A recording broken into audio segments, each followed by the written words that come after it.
Hey, happy Friday. Welcome to the daily housing crash update.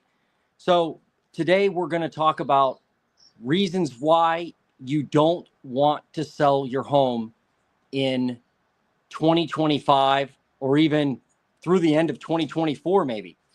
And this is contrary, probably, to what you may think most realtors say. In fact, I would say most agents, most realtors, tell you that now is a great time to sell your house, that tomorrow is a great time to sell your house and buy a new one, that last week was a great time to sell your house.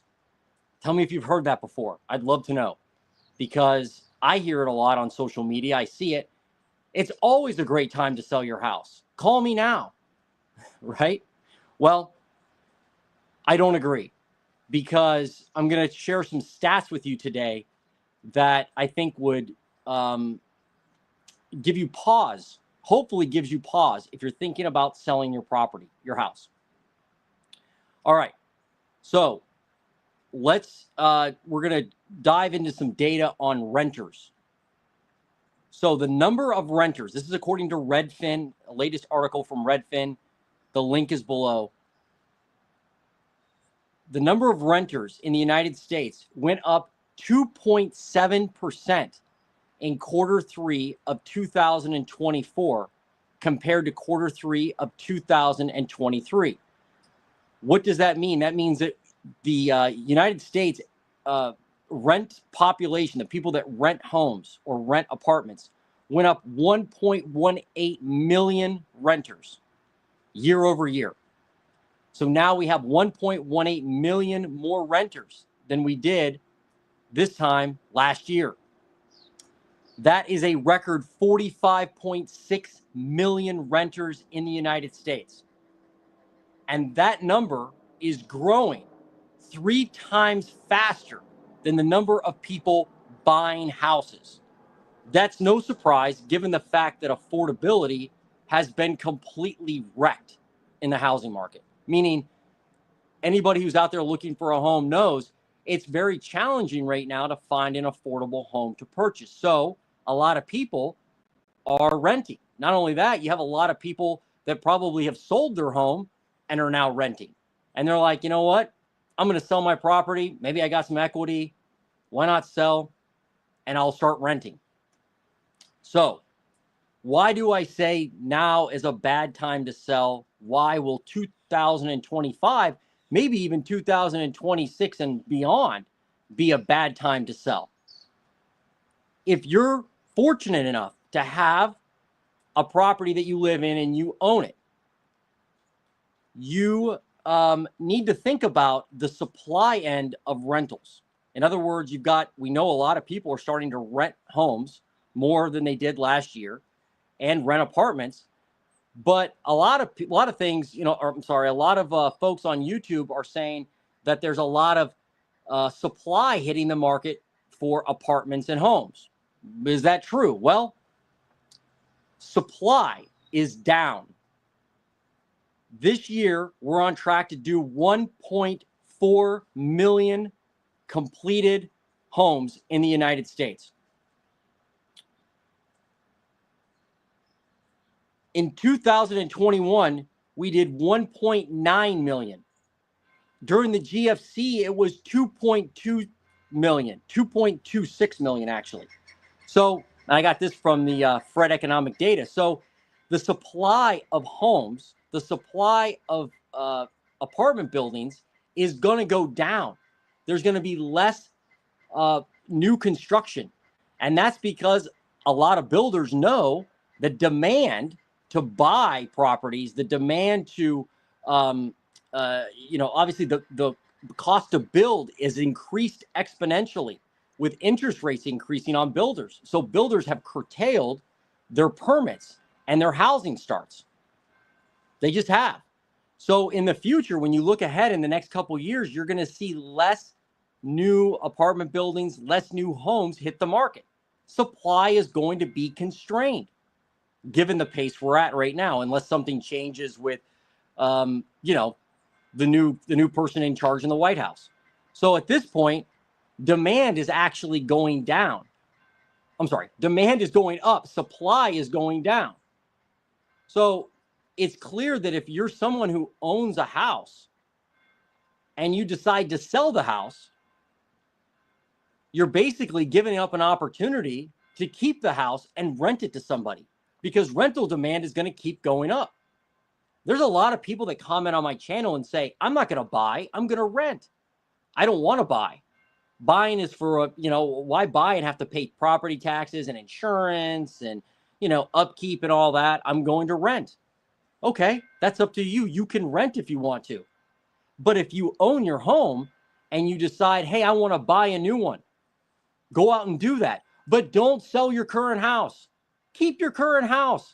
And heaven forbid, if you have an interest rate of like 4%, 3%, if you have a 2 handle on your interest rate, holy cow, hang on to that thing like grim death, because you may not see that interest rate for a really, really, really long time.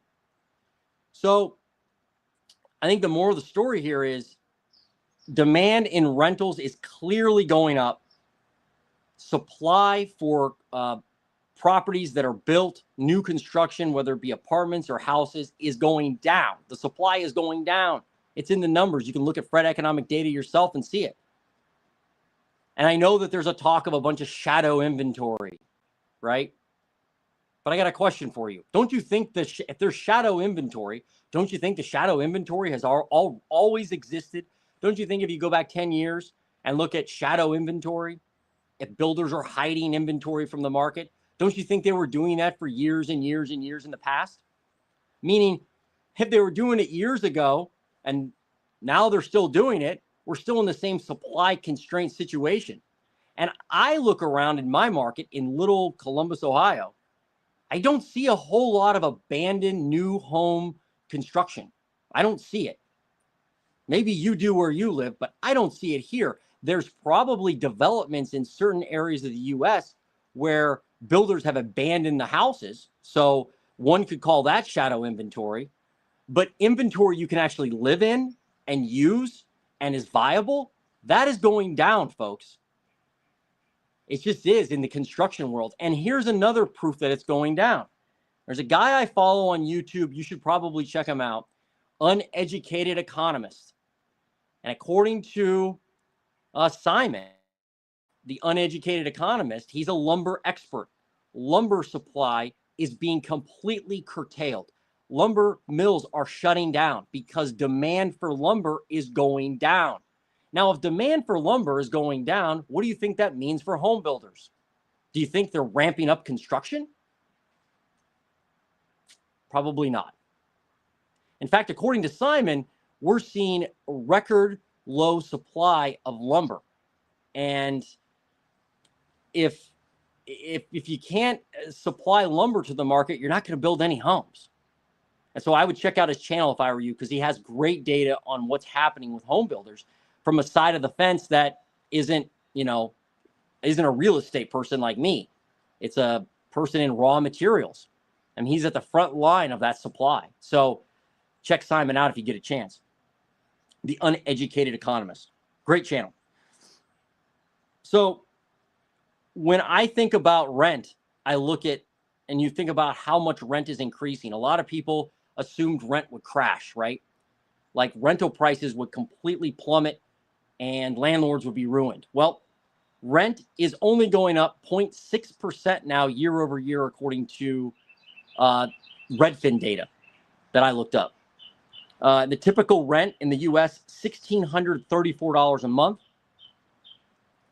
And I got a big news flash for you. People like to rent single family houses.